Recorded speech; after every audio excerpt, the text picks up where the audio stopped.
এক যুগেরও বেশি সময় ধরে মানবিকতার ডাকে সমাজের সুবিধাবঞ্চিত মানুষের জন্য নিঃস্বার্থভাবে কাজ করে যাচ্ছে আমরা বিএনপি পরিবার। আর মানবিক এই কাজের নেতৃত্ব দিচ্ছেন প্রধানমন্ত্রী তারেক রহমান। তার নেতৃত্বে শিক্ষা, চিকিৎসা, খেলাধুলা, অসহায় পরিবারকে আর্থিক সহায়তা প্রদান সহ সকল ক্ষেত্রে মানুষের পাশে দাঁড়াচ্ছে সংগঠনটি।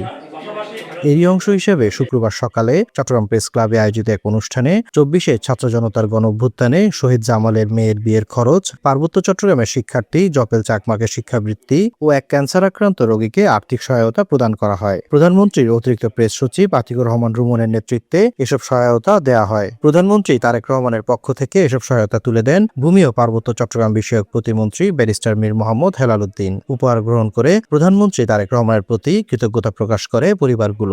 আমার বাবা যখন নেই, উনি আমার বাবা হয়ে যে আমাকে যেন তুলে দেয় সেটা দোয়া করি। বিশ্ববিদ্যালয়ে ভর্তির যে একটা আছে ওনারা যে সাহায্য করেছেন সেজন্য আমরা বিএনপি পরিবার পক্ষকে অশেষ কৃতজ্ঞতা জ্ঞাপন করছি।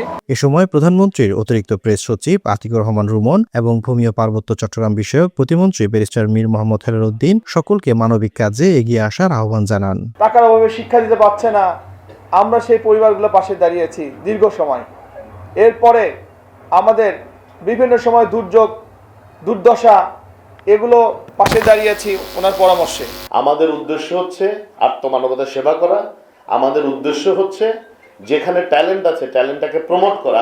অনুষ্ঠানটি সঞ্চালনা করেন প্রধানমন্ত্রীর উপপ্রেস সচিব জাহিদুল ইসলাম রনি। এ সময় উপস্থিত ছিলেন আমরা বিএনপি পরিবারের উপদেষ্টা ও কেন্দ্রীয় বিএনপি নেতা মোহাম্মদ আবুল কাশেম, সংগঠনটির সদস্য সচিব, কৃষিবিদ মুকসিদুল মোমিন মিথুন ও সদস্য মাসুদ জানা লিটন সহ অন্যান্যরা।